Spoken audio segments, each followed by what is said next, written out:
probably already know the song from the radio or whatever cool Spotify playlist you listen to, but once you get inside Since You've Been Gone, the jumps, the solo, the key change at the end, you're going to realize Ritchie Blackmore and Rainbow packed a legit guitar lesson into 3.5 minutes.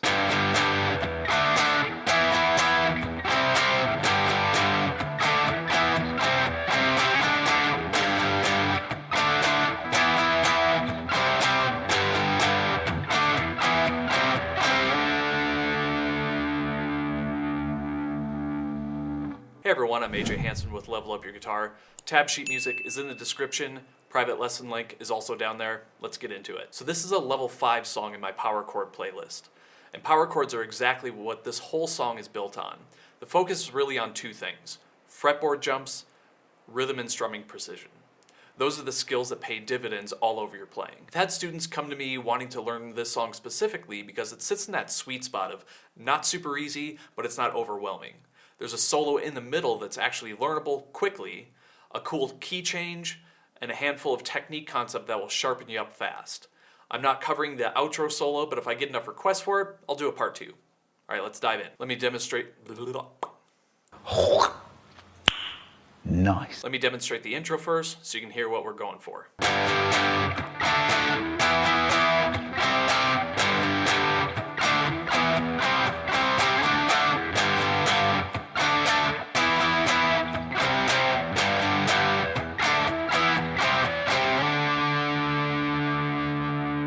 The intro is all power chords: G5, D5, E5, and C5. And the big challenge here is the jumps across the fretboard. You're covering a decent range of the neck, but the positions are somewhat limited. So it's very learnable once you get the pattern in your fingers. Now let's talk about the rhythm, because this is where it gets interesting. The rule is simple. Downbeats are downstrokes, upbeats are upstrokes. Every time. And you can see it notated right on the sheet music. The arrows are your guide. Boxes are downstrum, V's are upstrums. Now here's a technique I want to give you for syncing all of this up. I call it Pinocchio picking. Pinocchio is a marionette, a puppet with strings attached to its limbs. I want you to imagine a string connected between the tip of your pick to your big toe. So when you're tapping your foot as you play, which you should be doing, when your foot goes down, your pick goes down, your foot goes up, pick goes up. That's it. This works for both strumming and single note picking. And it doesn't just help your hand, it helps you count. Because suddenly your whole body is in agreement about where the beats are. Foot down, pick down. Lock it in. So we're starting with a G5 power chord. So index on the E string, 3rd fret, ring and pinky on the A and D strings, both in the 5th fret. And we're going to use this power chord shape for all of our power chords. So we've got that down, up, down.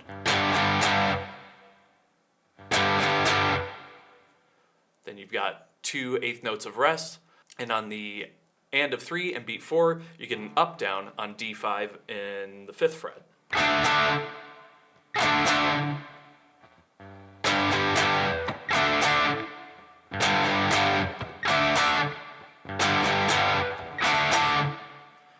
Then in the next measure, we've got E5, 2 frets higher, and fret 7, and same count, 1 and 2, or down, up, down. And then again, same rhythm, and a 3 and beat 4, we've got C5, up, down.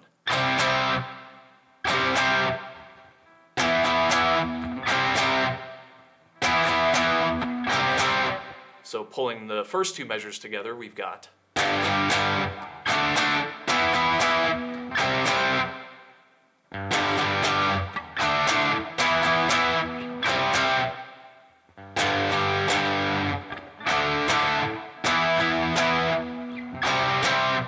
Then in the next measure, we start the same with G5 again, fret 3.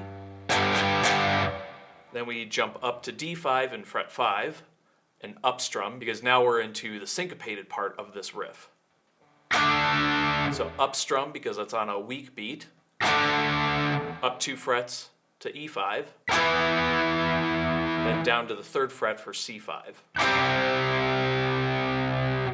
So I'll go back to the G.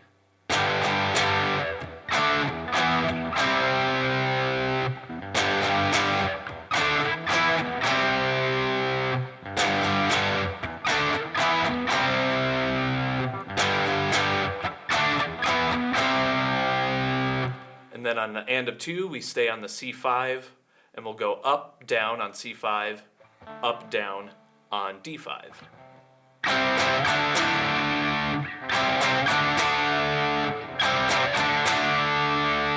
So measures 3 and 4.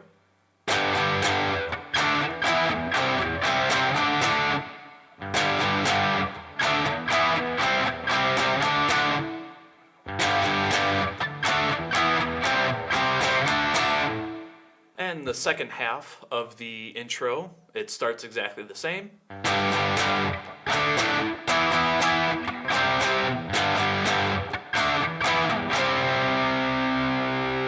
So you can see we've gone the first two measures exactly the same, the third measure is the same, and even the beginning of the fourth measure, it's the same, but now instead of playing multiple C5s and D5s, we're just going to slide into it right here, and that'll be on an up strum.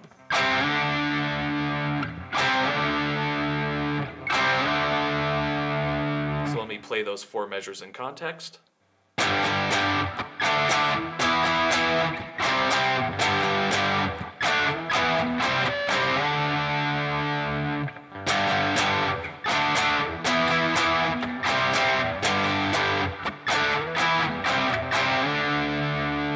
And one slowly.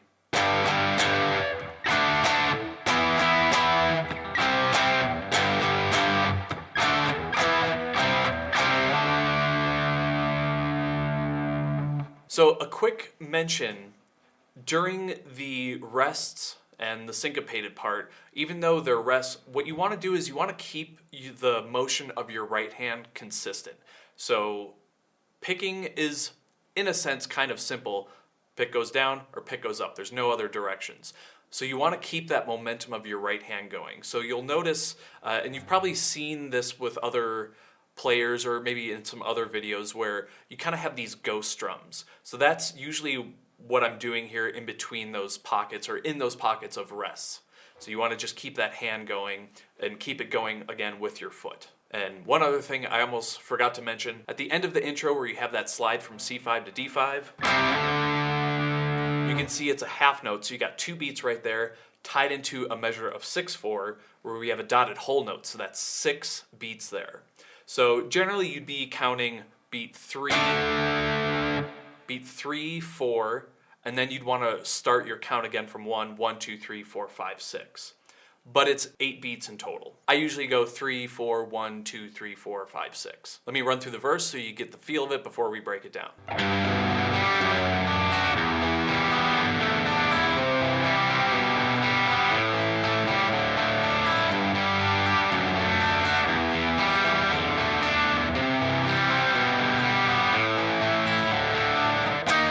The verse shifts gears completely.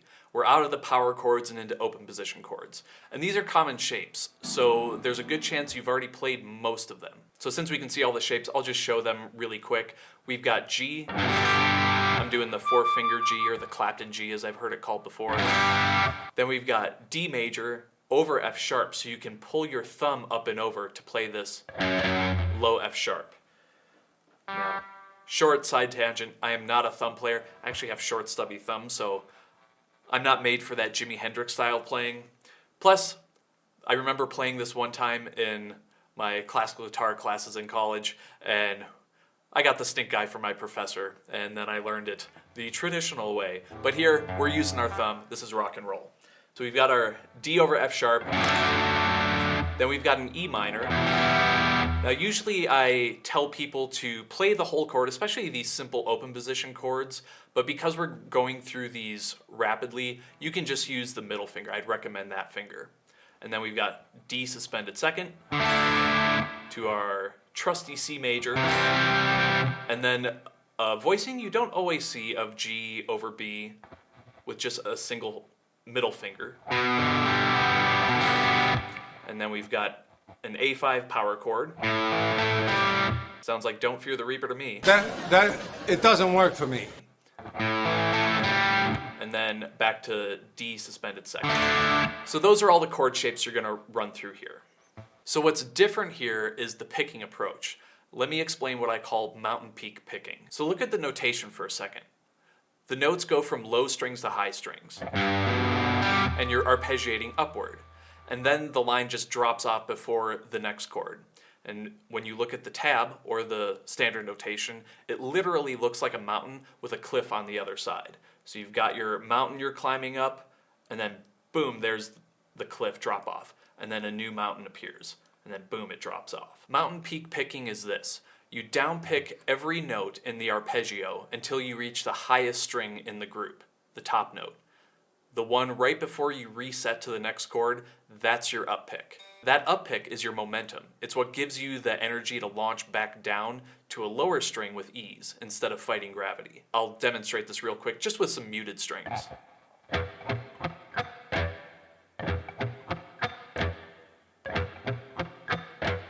And then from this view,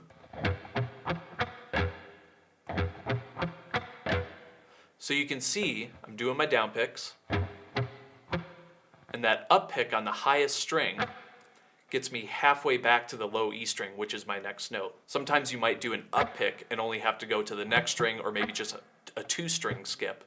It just puts you in a lot better place. So that is a system that you'll want to get used to. So let's go through each chord with the picking. So we've got our G major. Again, you can relax the ring and pinky for this version.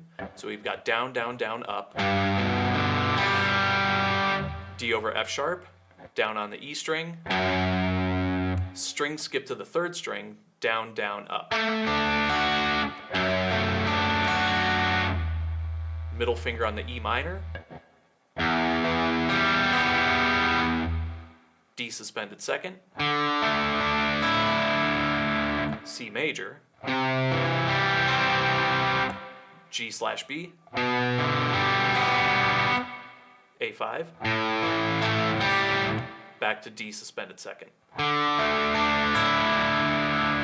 So that's the first half of the verse. Real quick before I jump into this. So I transcribed this listening to the original recording, and I managed to find on YouTube a version of this with the band isolated, so there was no vocals, and I think there were some extra improvised solos in this one.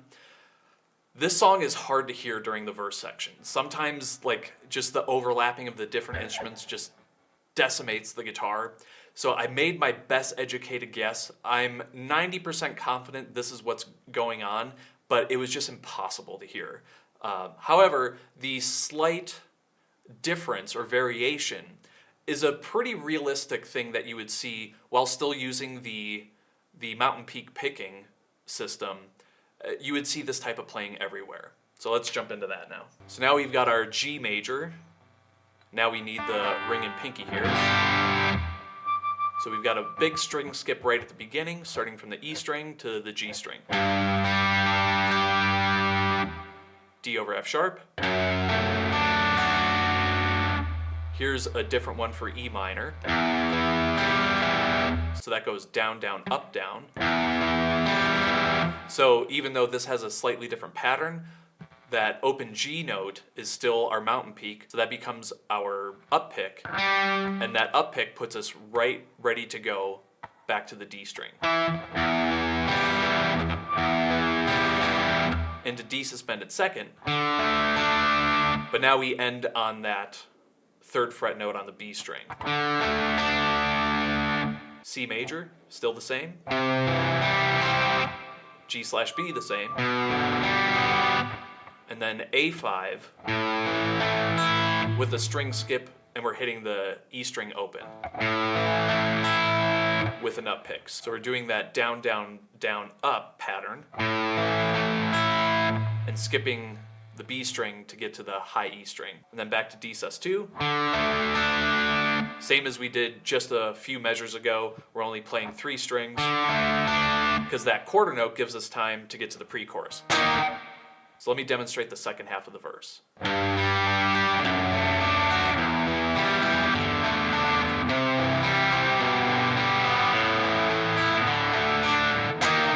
Let me demonstrate the entire verse slowly.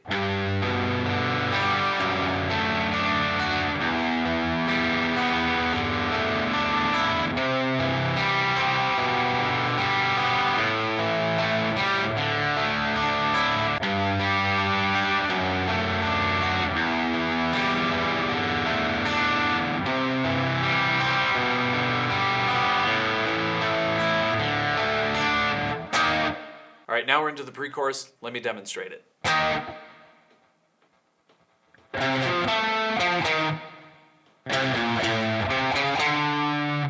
So the pre-chorus is a short section, but there's an important concept here: rests. So your brain is going to try and convince you that a rest means, oh, I don't have to play. Wrong. Wrong. You play the rests. A rest is an active choice to be silent, and silence is a musical event, not a vacation. Count it out loud, tap your foot, make it deliberate. So we've got an E flat 5 power chord. Ooh, a borrowed chord from another key. So that's just a quarter note, staccato note, so it's very short and stabby. So you've got beat 1, 2, 3, 4, 1, 2. So you've got beats 2, 3, and 4 as a rest, and then we've got a dotted quarter note rest. So that's 1 and 2 as your rest, and then the and of beat 2 is when we start playing again. So let's jump into that 8-8-7 there. What I would recommend for this, we've got 8-8-7. Don't roll your finger. I know that's tempting, but I'm a big believer in using fingertips as often as possible for the best tone, unless there's a really good reason not to do it. So that 8-8-7, so imagine it as your stock open position E major chord or A minor, that shape that you've probably played a million times. Just bump that up here. So we've got 8-8-7 on the E8 and D string, and that 7 is tied into beat 4, and then use your ring finger for this 8 on the A string, and then index is ready to go on the 6th fret.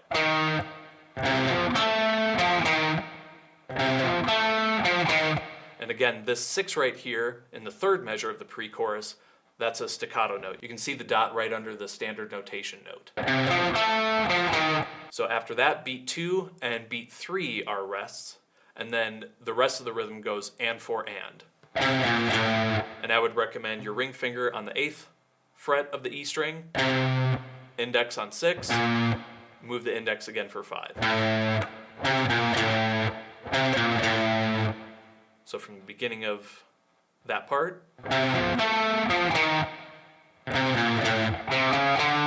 and then the 4th measure, we've got an 8th note rest on beat 1, so that rhythm goes and to and you're going to hold that 5 note on the A string. So that 3, 4, 5, you'll use index, middle, and ring on the A string. And remember to hold that because it's an 8th note tied to a half note. So let me demonstrate the pre-chorus a time or two and then slowly.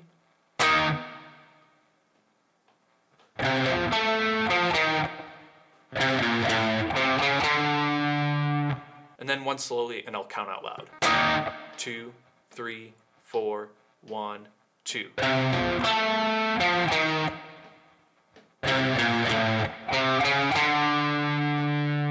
All right, so now we're into the chorus. We're going to burn through this section because we're basically just taking the intro of the song and dumping it into the chorus. The only difference is the last half of the 4th measure. So let's check that out. 2, 3, 4.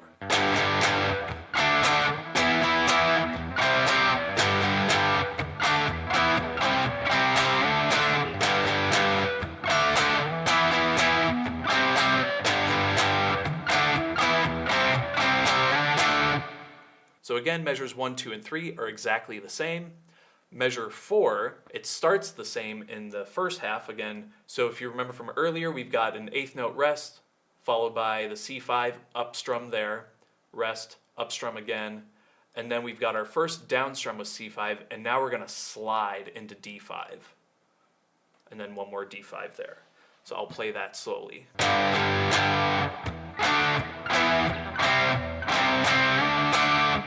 So again, the tail end of this chorus section goes.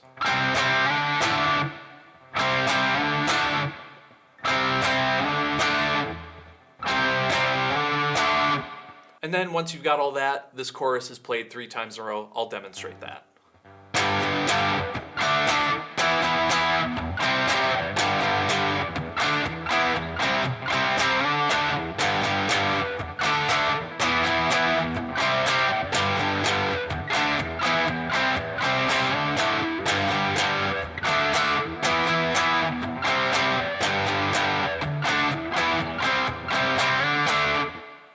right, let me demonstrate the solo all the way through.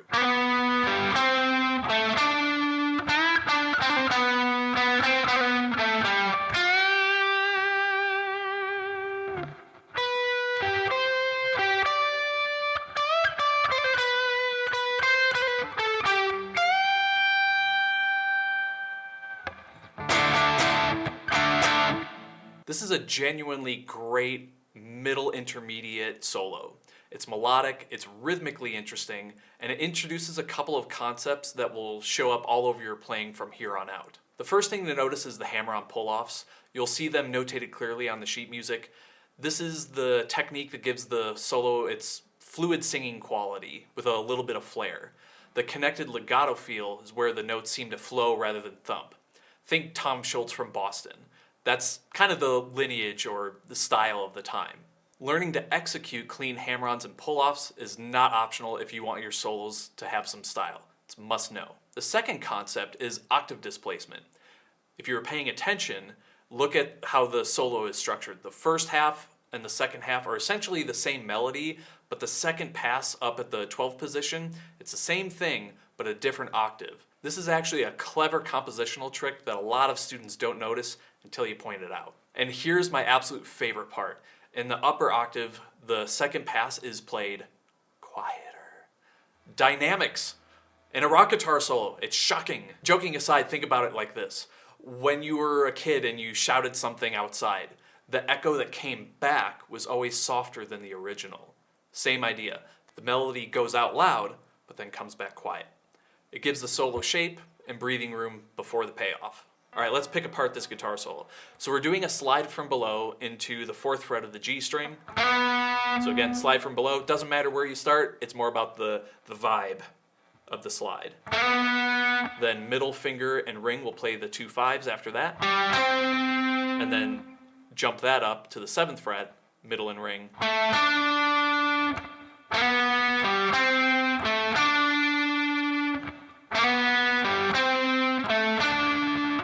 Then we've got a bend on the G string 7th fret, and then bring it back down. Now I like to group the hammer-on pull-off and the 4th fret note that comes right after it in the next measure. So we've got hammer-on pull-off, 5 7 5 on the G string.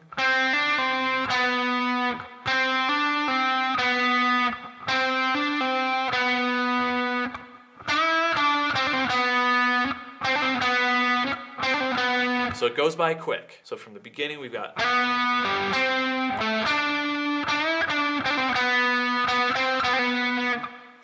And then once you're into the 3rd measure of the solo, you're playing that G string that was connected to the hammer-on pull-off, and then play that 4th fret again, middle finger on 5, hammer-on pull-off 4 5 4.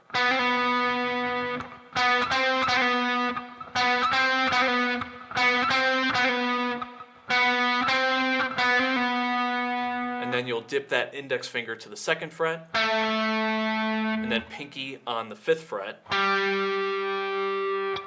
and then you're going to jump your middle finger to the B string 6th fret for a big bend. So a couple things about that. I can already hear some of you saying, but AJ, do I really have to use my pinky on the 5th fret? Yes. Okay, not really, but the interesting thing, I watched the music video for this. Shocking, they barely show Ritchie Blackmore playing. It was kind of frustrating. But anyway, one of the points that they actually showed Ritchie Blackmore playing, he was using his pinky, if the music video is anything to go on, and you do see his middle finger grab that bend on the 6th fret. So you could probably make it work with a different finger, but I would recommend, if you're not used to using your pinky, start working it out more. It's a stronger finger than you realize. You just gotta train it up. And like I said, we're gonna be repurposing this solo in a different area, so you've done most of the work already. So now we're in the 12th position with our index finger. So again, you're gonna use your index finger, and don't bar, but you can start with a flatter finger here, and then roll into your fingertip, into that G string 12th fret. So once you've done the first 2 12s, You've got your middle finger on the 13th fret of the B string, index back on 12 of the G string, and then I would recommend using your ring finger on the 15 and kind of reposition your hands into 13th position. Because you want that extra strength with these two fingers to pull off the bend.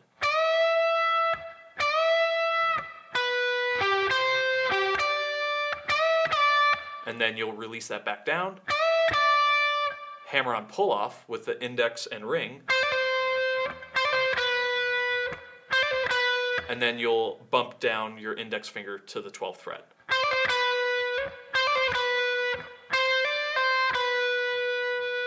Then you'll hang on to that 12 for a beat and a half.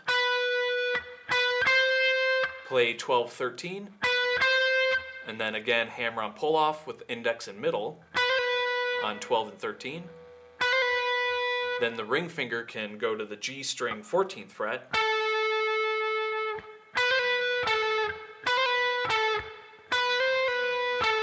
And then index finger is ready to go for the G string 12th fret.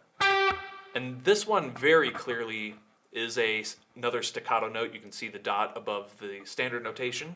And then you're going to jump that middle finger to the high E string 13th fret and give that the best bend you can, because you're going to hold it for a while.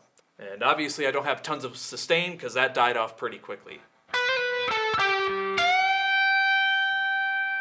There we go, that's a bit better. So let me demonstrate the entire solo. I'll go slowly.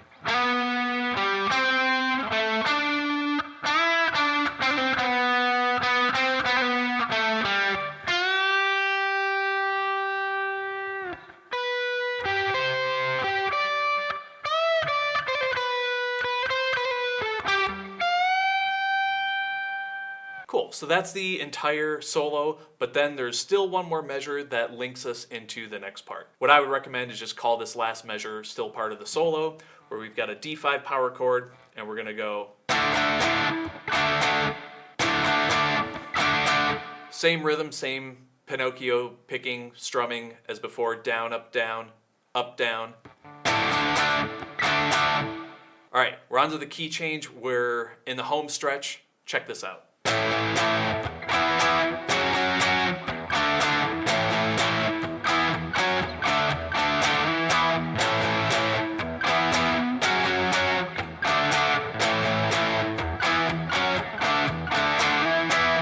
Sound familiar? It's just the chorus again, but now we've changed from the key of G into the key of A. Basically that just means play the chorus, but 2 frets higher. So I'll take this a little bit slower, but I won't prattle on too much about it. So again, we're in the 5th fret with the index finger, same power chord shape, index, ring, pinky.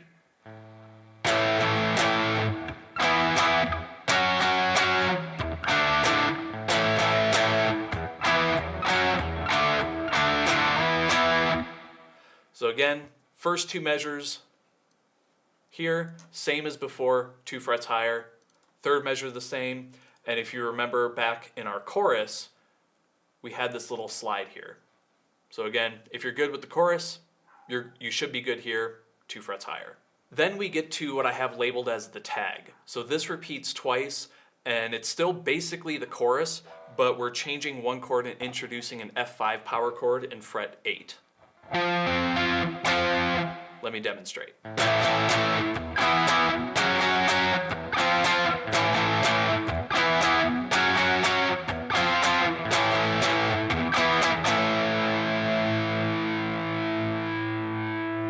So the beginning, exactly the same as what you've done before.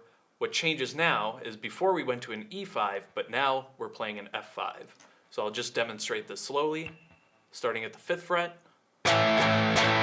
E5 at the 7th fret, F sharp 5 at the 9th fret, then just back 1 fret to fret 8 for F5.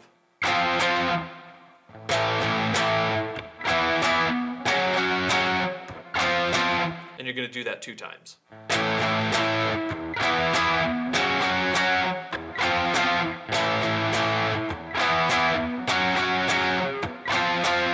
After you play the last F5, there's only 3 measures left, and it's just slightly different. Starts the same with A5. We've got a down, up, down on A5. 2 8th note rests, jump to E5, up, down. And then jump back to A5 for that final up strum.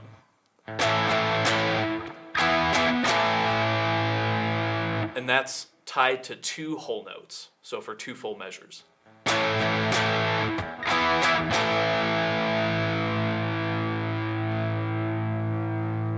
And there you have it, Since You've Been Gone by Rainbow. If this helped you level up, hit the like button and subscribe. I drop fresh lessons every week. Sheet music is in the description. Private lesson link is also down there. If you want more power chord songs to play, check out the playlist up here. Keep playing, and I'll see you in the next lesson.